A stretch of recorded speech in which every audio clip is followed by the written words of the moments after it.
Aleluya. Mas el Dios de toda gracia que nos ha llamado a su gloria eterna. Él es el Señor que nos llamó de las tinieblas a su luz admirable. Él es el creador de todas las cosas, nuestro Dios, nuestro Hacedor, Elohim, Adonai, El Shaddai, tantos nombres que marcan los atributos de Dios. Él es el que nos ha llamado. Por eso a Él damos la gloria, la honra y la alabanza. El saludo va desde Tijuana, Baja California, México, la Iglesia Sublime Gracia, aunque su servidor está transmitiendo desde la ciudad de Pachuca, Hidalgo, en el estado de Hidalgo aquí. Por diferentes razones estoy aquí, pero transmitiendo, dando a conocer la palabra de Dios, la palabra viva. Y hoy, aunque sé que tengo en deuda todavía el tema de la templanza y del dominio propio, que tienen que ver más bien con una vida de equilibrio, voy a seguir en la deuda, yo creo, por algunos domingos. Pero hoy vamos a hablar una palabra que es muy hermosa, que golpeó mi corazón, que ha sido una palabra que en algunas ocasiones hemos platicado, hemos hablado, y sobre ella vamos a meditar el día de hoy. En el Salmo 76, en el Salmo 76, en el verso 6, dice: tú, el salmista está hablando hacia Dios.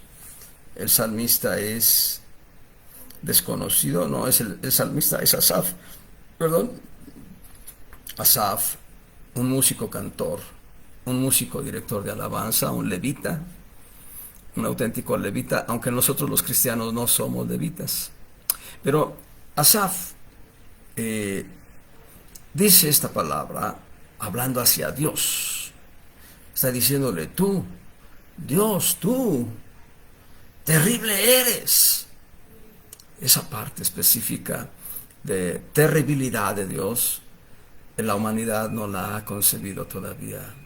No hay todavía una concepción en el corazón del ser humano de cuán terrible es nuestro Dios. Hablo de terribilidad en cuanto a la ira y el enojo de Dios, porque lo dice de esta manera: tú, terrible eres tú. ¿Y quién parará delante de ti encomenzando tu ira? ¿Quién podrá estar firme delante de Dios? ¿Quién podrá estar firme, de pie, con sobriedad, con esa actitud de soldado erguido que puede enfrentar la adversidad, cualquier tipo de adversidad? ¿Quién? Bueno, hay un pueblo que vive muy feliz, decía un canto que cantaba nuestro pastor allá en la Ciudad de México, y ese pueblo es el pueblo de Dios. Y nosotros, como pueblo de Dios, sí tenemos la libertad de estar firmes delante del Señor, con gallardía, no como retándolo, sino en sumisión, en sometimiento total a Él, pero con total gallardía, como soldados de Jesucristo, porque lo somos, sin tener miedo alguno a su ira. La ira de Dios, el enojo de Dios, podemos verlo ilustrado, y las ilustraciones que nos da la Escritura son solamente una muestra de cómo es el enojo de Dios, cómo es la ira de Dios. No voy a hablar de eso, pero les doy la semilla. Bueno, cuando el hombre cae en desobediencia, cuando el hombre desobedece el mandato divino y simple y sencillamente come el fruto que no le era permitido, Dios maldijo la tierra por amor del hombre. Porque a toda acción corresponde una reacción. Y los que son abogados, los que son juristas, saben que toda norma, toda ley que tiene una sanción, indefectiblemente al cumplirse la sanción, viene una consecuencia que puede ser a veces fatal. Por ejemplo, en países como Estados Unidos, donde la pena de muerte todavía tiene vigencia, el que comete un hecho ilícito que puede ser calificado de ser sancionado con la muerte, bueno, esa persona, cuando es detenida, cuando es procesada, cuando es llevada a una corte, enfrenta el reto de tal vez ser sancionado con la muerte misma. Y por eso es importante este texto. ¿Quién puede estar de pie delante de Dios cuando comience su ira? Esa palabra parará, del Salmo 76 es parará, sola así esa palabra. Nos habla de estar de pie con gallardía, estar firmes, sin movernos, en una actitud sobria y al mismo tiempo gallarda. ¿Quién? Bueno, hay un pasaje paralelo al Salmo 76.6 y ese pasaje paralelo lo encontramos en Apocalipsis 6.17. Y aquí sí, mientras que allá es una palabra profética dada por Asaf, aquí la palabra profética de Apocalipsis ha empezado a tener eficacia, ha empezado a tener forma. Mencioné la ilustración que nos da Génesis capítulo 3. Ante la tentación del hombre, Dios maldice a toda la tierra, toda la creación, por amor del hombre. Es decir, el pecado de Adán sí tuvo una consecuencia. Por ejemplo, el segundo caso de ira de Dios, ya no lo voy a decir por ejemplo, más bien el segundo caso de la ira de Dios, lo vemos en Caín. Mientras que en el caso de Adán, Dios maldijo la tierra para que esta maldición no cayera sobre Adán. En Caín, Dios maldice a Caín. Yo no sé si tú puedas imaginarte un hombre que conocía de la tierra, conocía la técnica para sembrar, arar, cultivar, cosechar todo tipo de fruto de la tierra, que sabía que por una semilla él iba a obtener una espiga de tal vez 10, 20, 30, 50, tal vez hasta 100 semillas, dependiendo del grano, dependiendo del tipo de fruto, y que al sembrar toda una parcela gigante y sembrar miles y miles de semillas, su cosecha se reduzca a cientos de semillas. No sé si te has puesto a imaginar que Caín, en esa palabra de condenación tan terrible que sufrió de parte de Dios, cuando llegaba a alguna aldea que se había formado por hermanos de él, todo el planeta empezaba apenas a ser poblado por hijos de Adán, hijos que tomaban a hijas de Adán. Entre los hermanos se casaban porque no había otro tipo de opciones. Después, cuando los hijos de Adán tienen hijos, entonces entre los primos pueden empezar a tener ese tipo de relaciones. Entonces imagínense que Caín llega a alguna aldea y de pronto empiezan a murmurar y empiezan a decir, mira, trae la marca del maldito, el maldito, y empieza a escucharse en el murmullo de la aldea que Caín es un maldito. Y él empieza a escuchar que la gente le grita o la gente murmura acerca de él. Y él tiene que ir a otra aldea y a otra aldea. Y son hermanos, y son sobrinos, y son sobrinos nietos de él que empiezan a murmurar, ahí viene el maldito. Eso es terrible.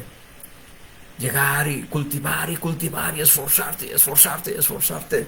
Y cultivar la tierra y obtener nada de fruto.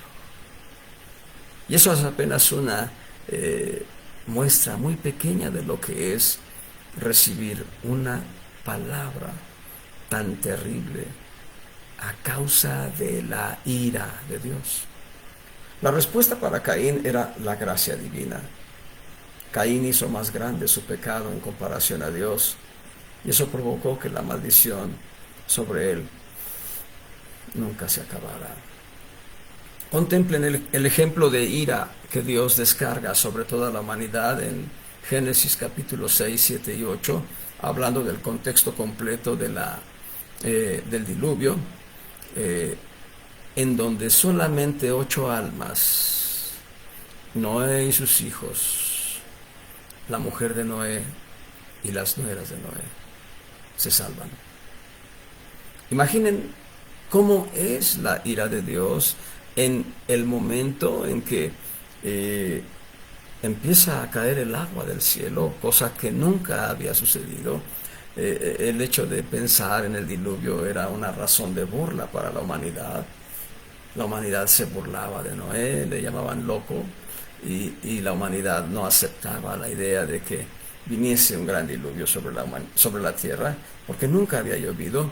Pero cuando caen las primeras gotas, cuando la gente voltea hacia el cielo, hacia donde debió voltear, en una sumisión, en una humillación total ante el Creador de todas las cosas, y empieza a ver que las primeras gotas de agua caen, y después empiezan a caer más intensamente, y empiezan a caer a manera que se hace una gran tormenta, y la tormenta no cesa y no cesa y no cesa, y el agua empieza a correr por muchos lugares, empieza a formar corrientes y corrientes, y la gente empieza a huir, y algunos se meten en sus chozas, en sus jacales, y empiezan a ver que el agua empieza a inundar, o que el agua viene con tal fuerza de una saliente que golpea aquella choza y empieza a arrastrar los artículos que ellos tienen, pero empiezan a arrastrar a sus hijos, a los pequeños.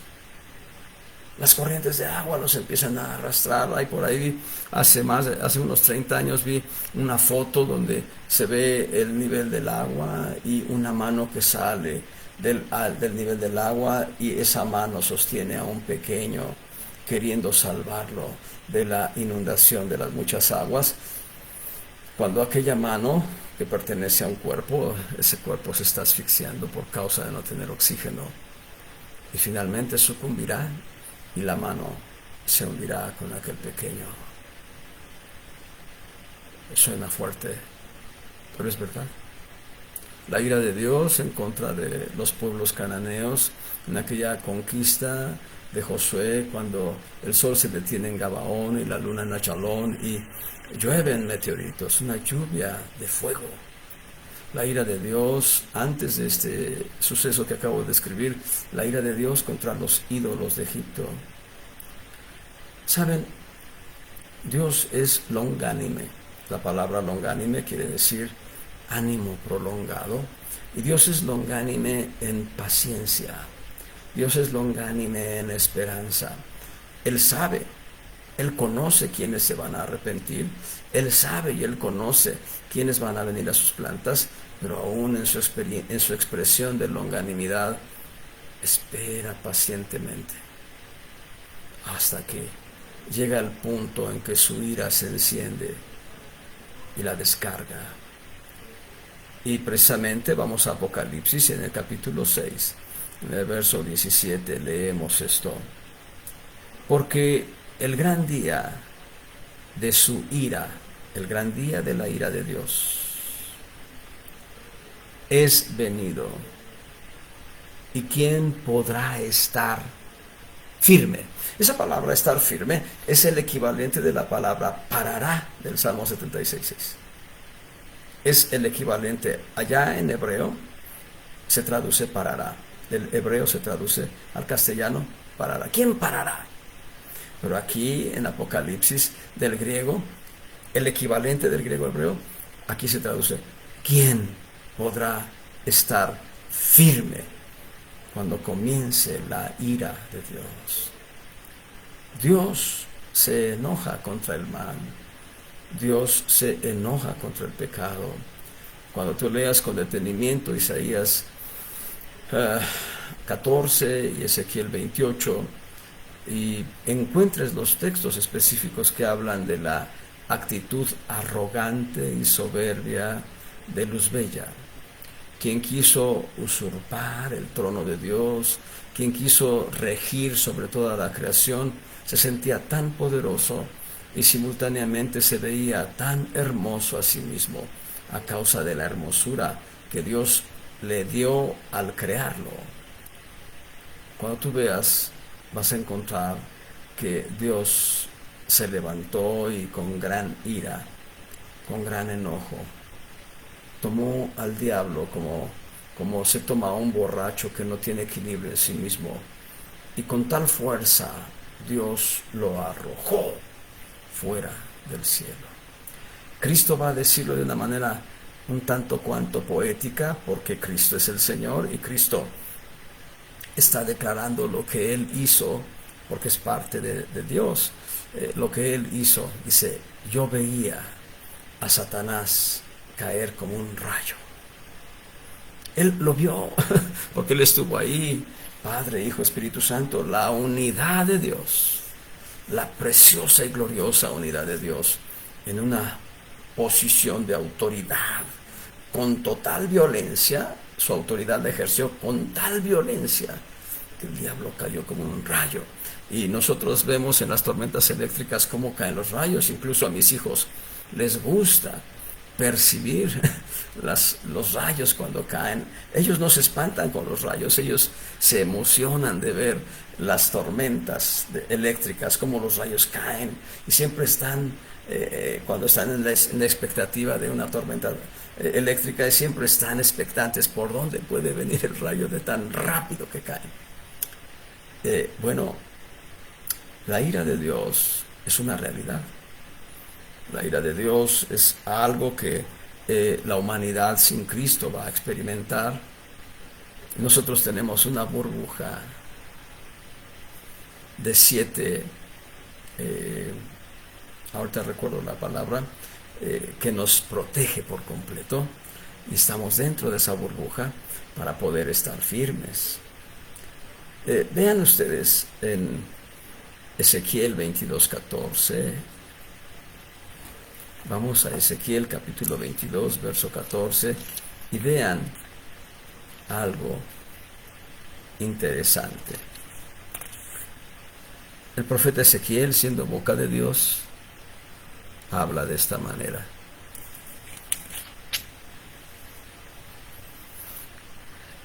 ¿Estará firme tu corazón? Te pregunta el profeta Ezequiel a ti, me pregunta el profeta Ezequiel a mí. ¿Estará firme tu corazón? Dice, tus manos serán fuertes en los días que obraré yo contra ti.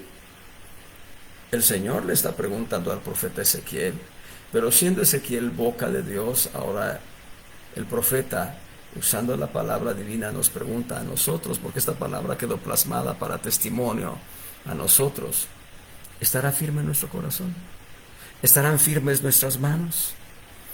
Agrega, en los días que obraré yo contra ti, yo Jehová he hablado y lo haré. Pero lo que está diciendo Dios es, en los días que obraré yo contra ti, y ahora. Entendamos bien la palabra para no caer en una actitud ajena al contexto de la Biblia. En primer lugar, lo que está diciendo Dios es estar hablando a un hombre que vino a ser boca de Dios, al profeta Ezequiel. Pero en el contexto, él habla de cómo hirió su mano. ¿Eso te habla de algo? Cristo hirió sus manos, sus pies, por causa nuestra.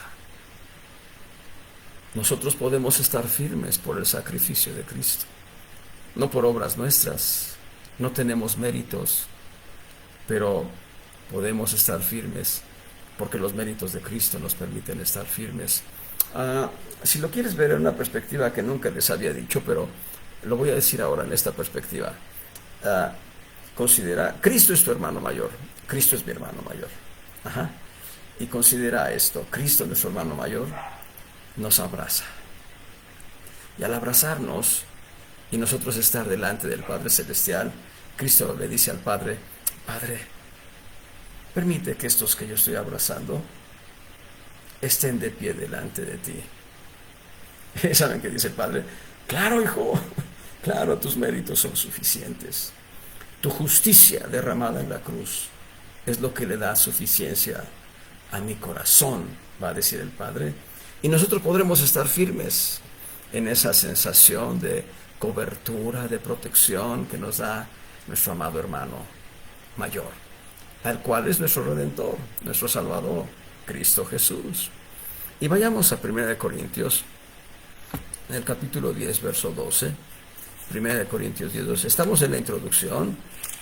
¿Cómo estar firmes? estando firmes. 1 Corintios capítulo 10, verso 12. Así que el que piensa estar firme, mire, no caiga. Aquí en la versión Reina Valera antigua, la palabra firme está en cursiva, lo cual da la impresión de que la lectura que hace Casiodoro de Reina en los textos originales y la revisión que hace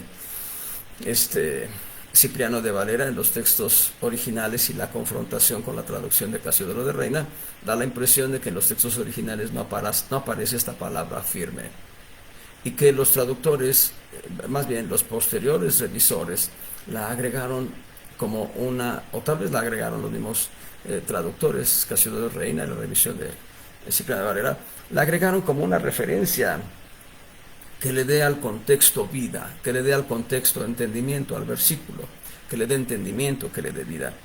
Y sin embargo, la versión King James, la versión que elaboró el rey Santiago, el rey de Inglaterra, él pagó el patrocinio, él pagó a los traductores para que hicieran esa revisión. De ahí el nombre de King James. King James no, el rey Santiago no se puso a revisar los textos, pero le pagó a gente que lo hiciera, y por eso el nombre. La revisión King James no hace esta salvedad de poner en cursivas la palabra que en inglés es stand. Y stand en inglés quiere decir lo mismo que hemos leído en otros versículos, en Salmo 76:6, en Apocalipsis 6:16, en esos textos, en Ezequiel. Es la sinonimia, es el equivalente de la misma palabra. Stand, traducido al castellano, es estar firme. Estar firme, estar, digamos, con gallardía, esperando, si se quiere así, al enemigo para enfrentarlo con autoridad y derrotarlo.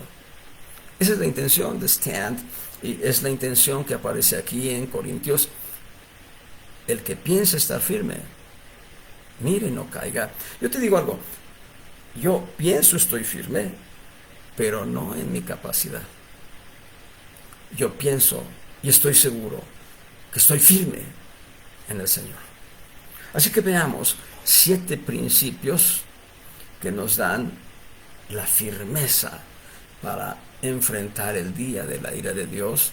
De hecho, la expresión de esta pandemia es solo un atisbo de lo que es la experiencia de la ira de Dios. Hay un pasaje en uno de los profetas en el que se dice que nos metamos en nuestros aposentos y que estemos seguros ahí en tanto pasa el día de la ira del Señor.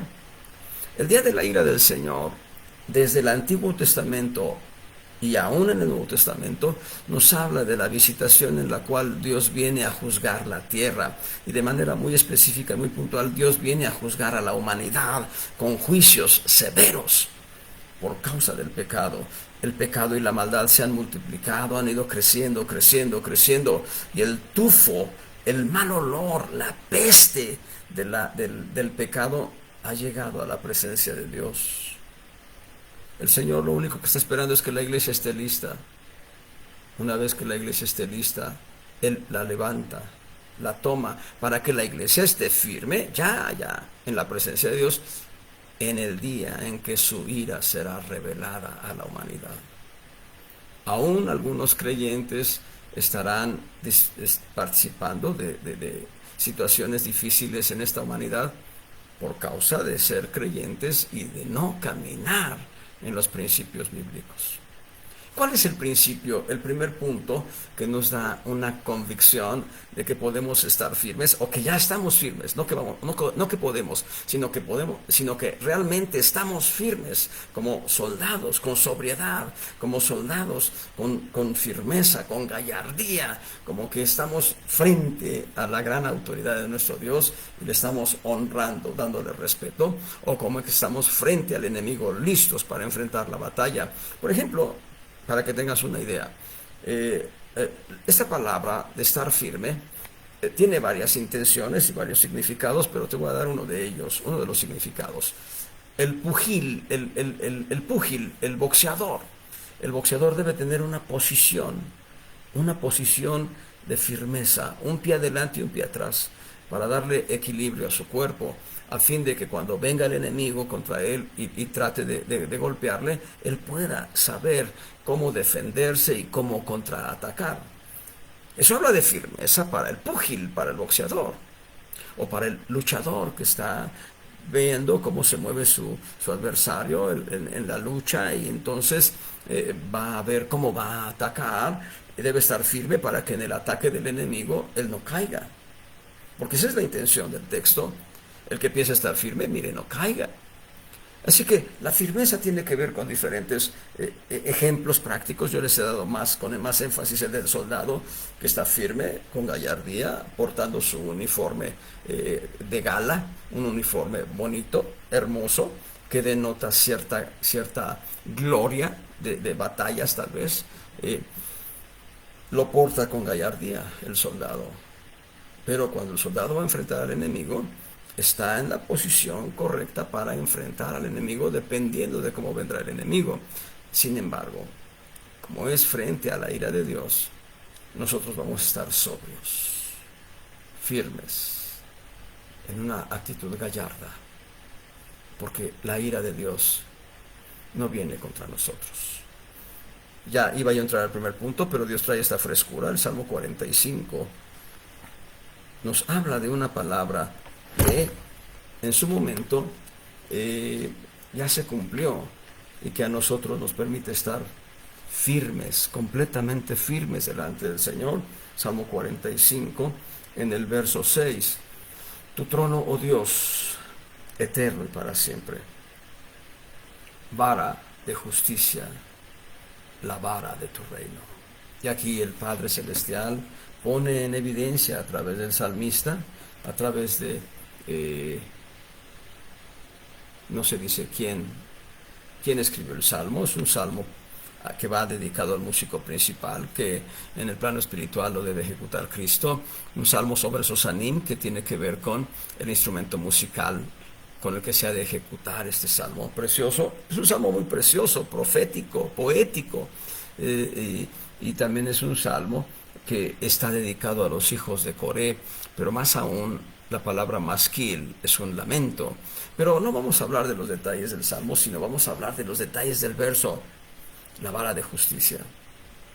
¿Qué hay de la vara de justicia? Bueno, debo decirles, en la expectativa espiritual, nuestro Padre Celestial tiene la vara de justicia levantada. Tiene su vara de justicia levantada y aún no la descarga. Hubo un momento en que la descargó, en la cruz. En la cruz, la vara de justicia de Dios fue descargada con total ira sobre la humanidad de Cristo. Al descargarse con total ira sobre la humanidad de Cristo, y al ver nosotros en Cristo, nuestro sustituto, ver en Cristo nosotros el macho cabrío por expiación, el macho cabrío por Jehová, que recibió toda la ira, toda la descarga de enojo, el macho cabrío por Azazel.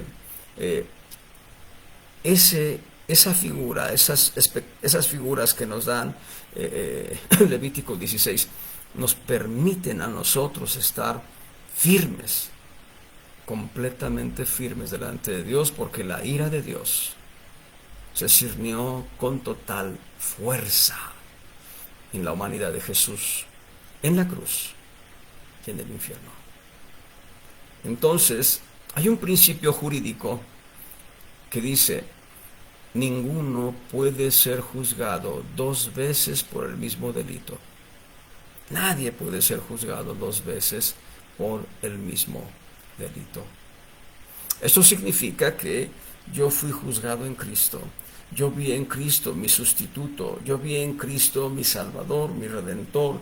Yo vi en Cristo la ira de Dios descargada sobre Él. En ese sentido, yo ya no voy a padecer la ira de Dios, ni tú que has creído en Cristo como tu Salvador personal. En eso consiste la gracia, en que ya Cristo pagó. Pero todo aquel que rechaza a Cristo es como el personaje que dice: venga el juicio, aquí estoy listo para defenderme. Y cuando Dios ponga en evidencia toda la cauda de pecado de esa persona y no tenga un abogado que esté a su lado, recibirá toda la ira de Dios. Y la humanidad va a recibir toda la ira de Dios. La humanidad sin Cristo. Así que consideremos pues que la vara de justicia de Dios fue descargada sobre la humanidad de Cristo para que la justicia de Dios, con toda su ira, no se descargue sobre nosotros. ¿Cuál es el primer punto que nos da la capacidad de estar firmes con gallardía delante de Dios, en total sumisión, en total reverencia a Dios, pero con gallardía? Bueno, el primer punto es la palabra de verdad. La palabra de verdad, dice Efesios capítulo 6, en el verso 11. Efesios 6,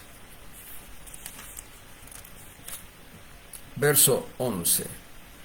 Vean, vestidos de toda la armadura de Dios para que podáis estar firmes contra las acechanzas del diablo. Y aquí, en principio, en perspectiva, nos está diciendo que toda la armadura de Dios nos permite estar firmes contra las acechanzas del diablo para enfrentarlo, para derrotarlo.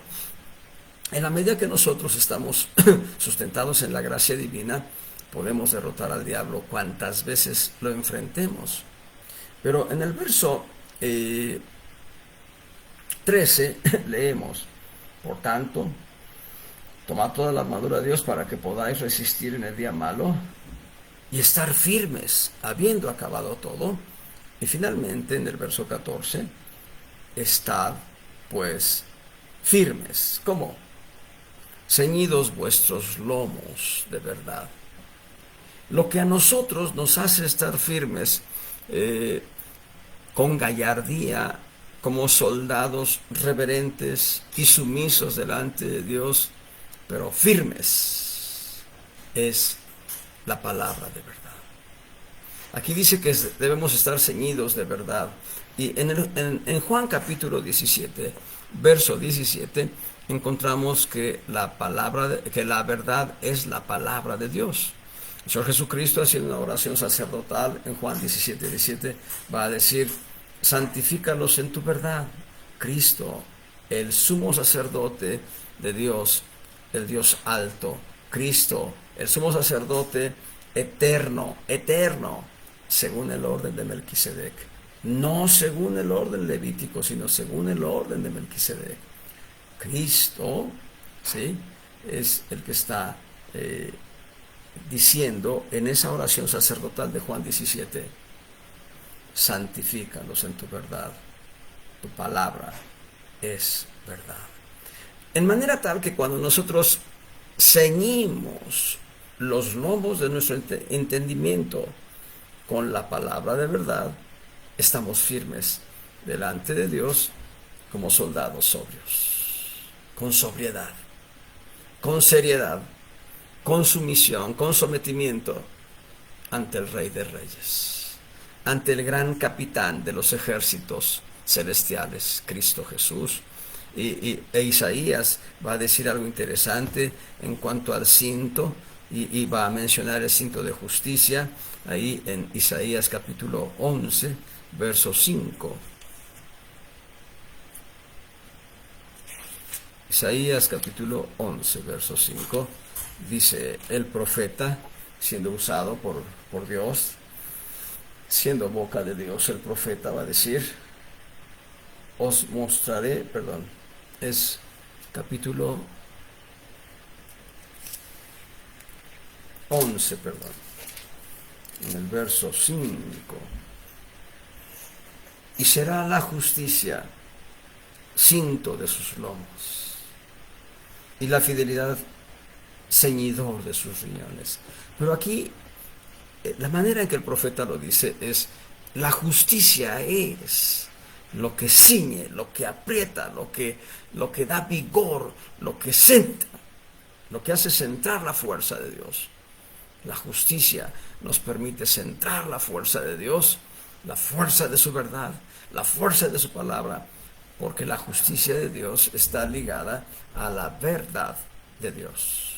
De hecho, no olviden el Salmo 85, los últimos versículos, por ahí el verso 10 y 11, la justicia, la misericordia y la verdad se encontraron. ¿Dónde se encontraron? En la cruz. ¿En qué consiste la misericordia? Amor de Dios para nosotros. ¿En qué consiste la verdad? Nuestra condición reprochable. Somos pecadores, somos malos, hay maldad dentro de nosotros. Si yo te contara de manera novelesca, algunos de los casos que conozco de gente cristiana que se conduce con maldad, no estaría yo predicando el Evangelio de Cristo, estaría contando historias verdaderas.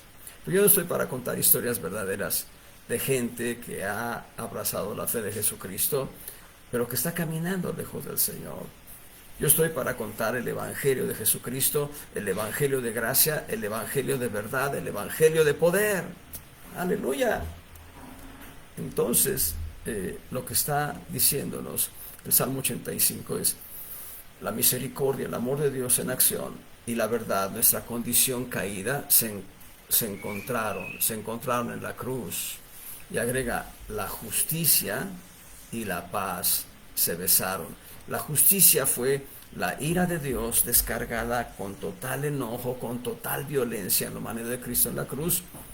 Sí, esa es la justicia. Dice, la justicia y la paz se besaron. Y Isaías 53 va a afirmar esto: el castigo de nuestra paz fue sobre Cristo. El castigo de nuestra paz fue sobre Cristo, toda la ira de Dios descargada sobre la humanidad de Cristo para que tengamos paz. Y todo esto está registrado en la palabra de verdad. Es la palabra de verdad la que ciñe, la que cubre nuestras vidas. Es la palabra de verdad la que nos hace estar firmes delante de Dios. Aleluya. Por eso Pedro va a decir que ciñamos nuestros lomos, los lomos de nuestro entendimiento, no la cintura física, sino el intelecto, ahí donde está el raciocinio, ahí donde están la parte de entendimiento, de conocimiento, de sabiduría que Dios nos ha dado en nuestro crecimiento, que esa parte específica de entendimiento, de conocimiento, de sabiduría, de raciocinio, sea ceñido por la palabra de verdad. Nosotros no estamos para razonar la palabra, estamos para que nuestra razón se someta a la palabra. En la medida que nuestra razón se somete a la palabra, en fe, entonces los lomos de nuestro entendimiento son ceñidos y la fuerza se centra, la fuerza de Dios se centra a través de nuestra conducta cotidiana. Eso es lo hermoso del Evangelio de Jesucristo. Es lo glorioso de la gracia de Dios. El primer punto para estar firmes delante del Señor es la verdad. Ceñidos de verdad. Toda la armadura nos va a permitir estar ceñidos, estar firmes. Toda la armadura del cristiano nos va a permitir estar firmes contra las acechanzas del diablo. Cuando tenemos toda la armadura puesta, el diablo salte de donde salte. Cuando aparenta que nos quiere dar un brinco por la espalda, simple y sencillamente huirá.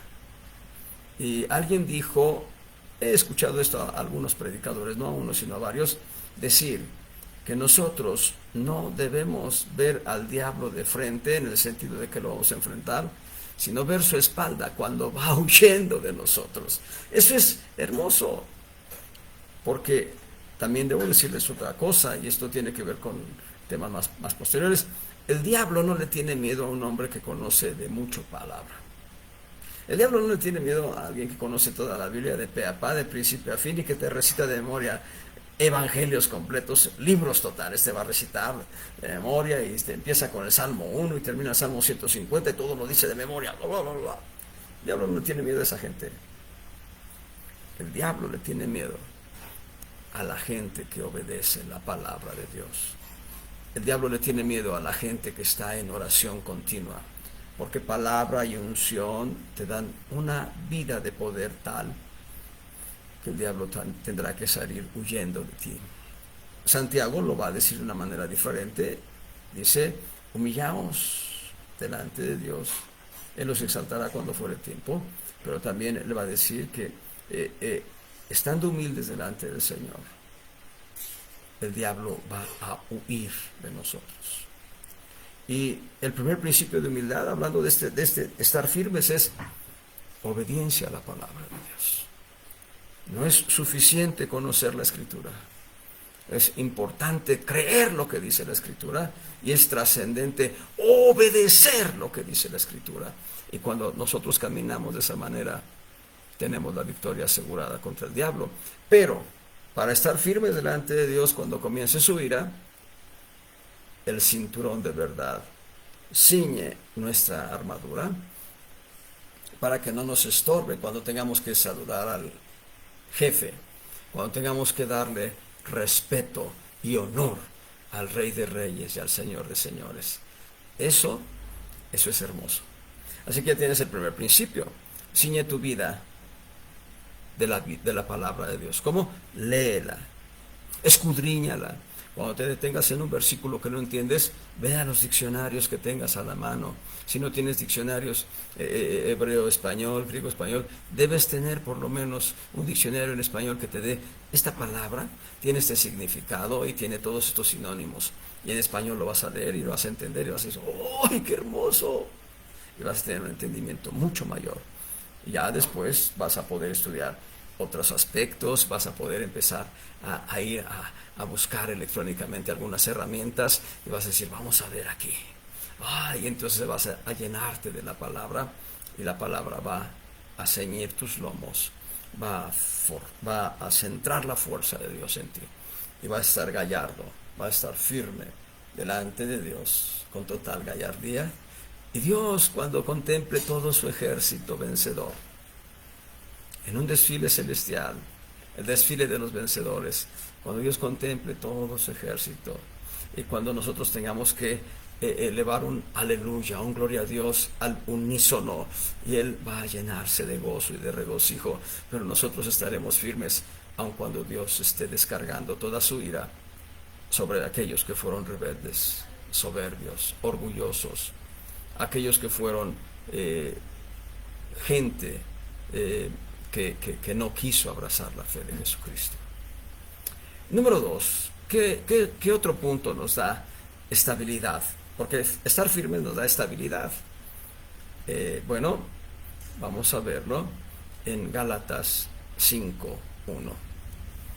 Esto nos da firmeza también. Y esto es muy precioso, porque ahora ya tienes elementos para decir, cuando empiece la ira de Dios, y si ya empezó, yo no tengo miedo. Específicamente, al estar firmes en la gracia de Dios, nosotros no debemos estar expuestos al miedo. El miedo no viene de Dios. Dios quiere que tengamos temor de Dios. Esto es reverencia, reconocimiento de su presencia, pero no miedo. La gente que tiene miedo expresa fobias emocionales. El cristiano que tiene temor de Dios expresa reverencia a Dios. Es diferente, es completamente diferente. Te lo voy a ilustrar de una manera muy sencilla. Hay quienes brincan ante las cucarachas. ¡Ay, la cucaracha! Y se suben a un banco porque está la cucaracha en el piso. Y a veces está la cucaracha está muerta, nada más dando los últimos estertores de la muerte, moviendo las patitas ahí, ya, boca arriba. Se está muriendo por algún veneno. Y esta persona que tiene fobia a las cucarachas está arriba del banco. ¡Ay, la cucaracha, la cucaracha! Eso es fobia. Temor de Dios es saber que Dios está presente y nosotros decimos, aquí estoy, Señor, a tu orden, lo que tú dispongas. Yo soy tu esclavo, tú eres el Señor. ¿Ves cómo cambia la expectativa? Es diferente. El temor de Dios no es, ¡oh! No, temor de Dios es una actitud reverente hacia Dios. Bueno, regresando, Gálatas capítulo 5, verso 1, el apóstol Pablo nos instruye ahora de manera diferente y dice, estad pues firmes en la libertad con que Cristo nos hizo libres y no volváis otra vez a ser presos en el yugo de servidumbre. Y aquí nos muestra el contraste del pecado, nos muestra el contraste del mundo, que es la servidumbre del mundo, y nos da el conocimiento, la convicción de la libertad gloriosa en la cual Dios nos ha hecho experimentar su gracia. Nosotros éramos por naturaleza hijos de ira. Significaba esto que la ira de Dios pesaba sobre nosotros.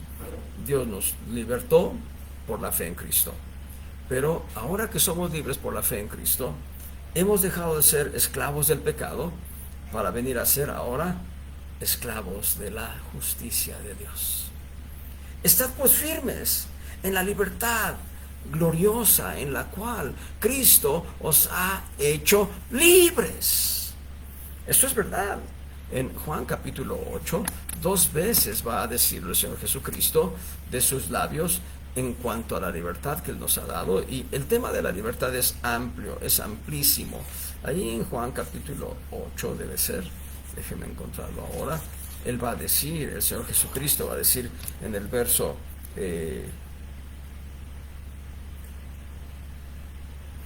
verso 32.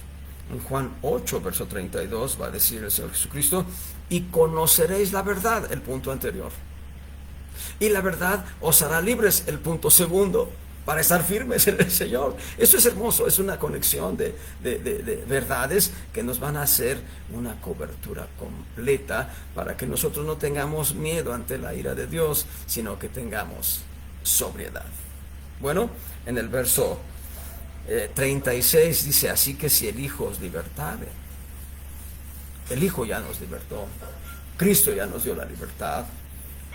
Dios es un Dios serio, no es como aquel pequeño de 10 años, estrenando el balón de fútbol. Y entonces todos los de la palomilla ahí, de la edad, ¡hey, vamos a jugar a una cascarita! Pues vamos, y empiezan a jugar. Y el dueño del balón, en un momento dado, uno le dan el pase, está de portero, le meten el gol, o está de centro delantero, no le dan el pase para meter el gol. En alguna posición, él ve que todos pasan el balón para todos lados, pero a él no le llega. Hay un momento en que cuando le llega, toma el balón y dice, pues, ay, nos vemos, y se va. Así es el ser humano, es así, voluble, veleidoso. Nuestro Dios no es así. Nuestro Dios nos dice, te he dado libertad, disfrútala. Sé libre por completo, no satisfaciendo los deseos de la carne. Dice aquí entonces, así que si el Hijo os libertare, seréis verdaderamente libres. Yo digo que el Hijo ya nos libertó. Y allá en Gálatas, en la misma epístola en la que hemos encontrado una exhortación a que debemos permanecer en la libertad, ahí en Gálatas también encontramos que nosotros no debemos someternos a rudimentos legalistas, no debemos someternos a las obras de la carne, sino que debemos caminar en la libertad gloriosa de los hijos de Dios. Ahí en el capítulo 5, en el verso 17, dice, la carne codicia contra el espíritu, y el espíritu contra la carne, y estas cosas se oponen la una a la otra, para que no hagáis lo que quisierais. Y entonces, lean con detenimiento toda la epístola a los Gálatas. Hace ya más de año y medio hicimos un estudio sobre Gálatas. Podemos regresar a él para este estudio, para ir contrastando lo que son las obras de la ley y lo que es la gracia en nosotros. Ley y gracia son dos conceptos distintos.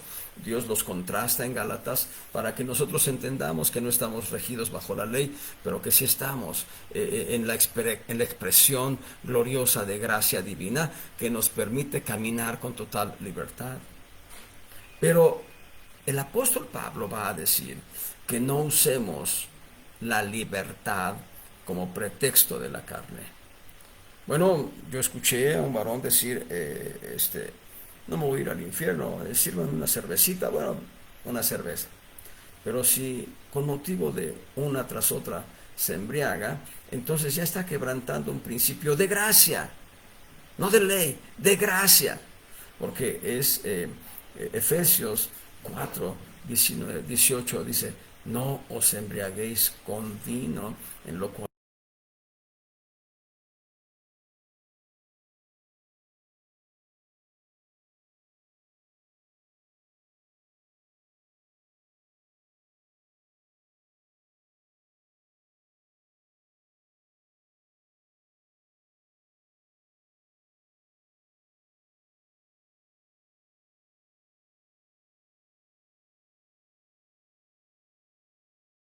obligación testificarle a la gente de Cristo en la medida que tengamos siempre oportunidad de hacerlo.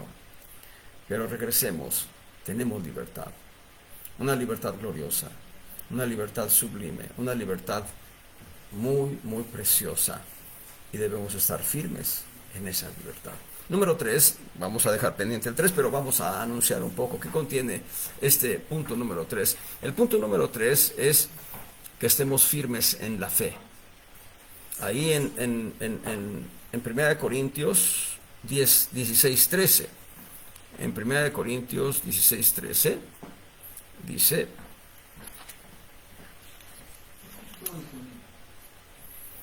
velad, estad firmes en la fe, portaos varonilmente. Ahí está la sobriedad.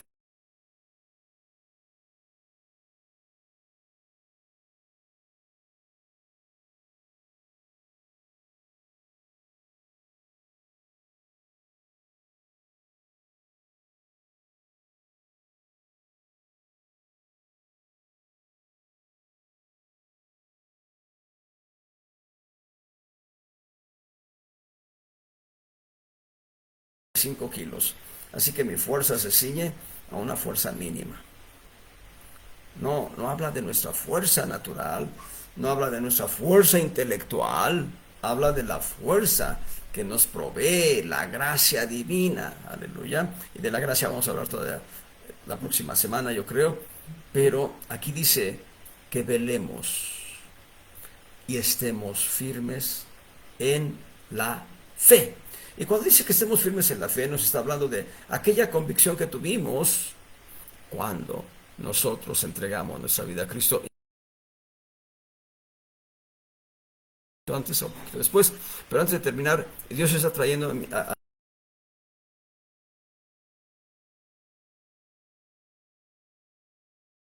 sembrador, que el sembrador salió a sembrar y puso sus semillas, y algunas semillas cayeron en el camino que era duro, y por tanto la semilla ni siquiera germinó, simplemente vino la ave y la robó. Las aves vinieron y comieron las semillas que estaban a la vista, lo cual nos habla de que tú hablas el evangelio, tú compartes el evangelio a la gente, y lo que sucede es que un corazón duro no permite que la semilla penetre.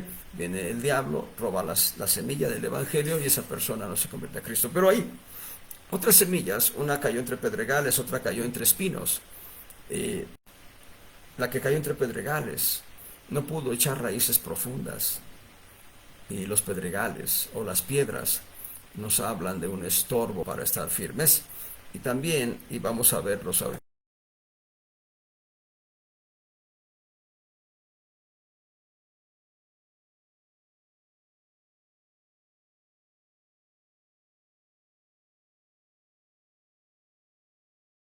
la raíz, la semilla germina, pero abajo del subsuelo, las raíces de las diferentes plantas que están ahí ahogan a la semilla que empieza a germinar. Y si no me da tiempo, ojalá la próxima semana se los pueda explicar en cuanto a cómo hay plagas, hay plantas que son una plaga. Es verdad. Eso se lo dicen los agricultores, no lo digo yo, me lo han explicado algunos. Y aquí en la parábola del sembrador, en Mateo 13, en el verso, voy a ir directo, verso 20, el que fue sembrado en pedregales, este es el que oye la palabra y luego la recibe con gozo. Recibió la palabra con gozo. Verso 21, pero no tiene raíz, no tiene firmeza, va a caer y va a ser muerta esta semilla. No tiene raíz, no tiene firmeza en sí. Antes es temporal, que venida la aflicción o la persecución por la palabra, luego se ofende. El que fue sembrado, verso 22. Estoy en Mateo 13, verso 22. El que fue sembrado en espinas, este es el que oye la palabra, pero el afán de este siglo y el engaño de las riquezas, y el engaño de las riquezas ¿Qué hacen? Ahogan la palabra y luego se ofenden. En ambos casos es una semilla que germinó, que brotó el pimpollo, pero por no tener raíces, no tuvo firmeza. Ahí vamos a parar por hoy y la próxima semana espero agotar el tema, espero no quedarles a deber este tema por lo menos, y después pagaré el tema de las tensiones, debo pagarlo completo, debo darles toda la enseñanza completa, como Dios nos guíe. El Señor les bendiga abundantemente, amados hermanos.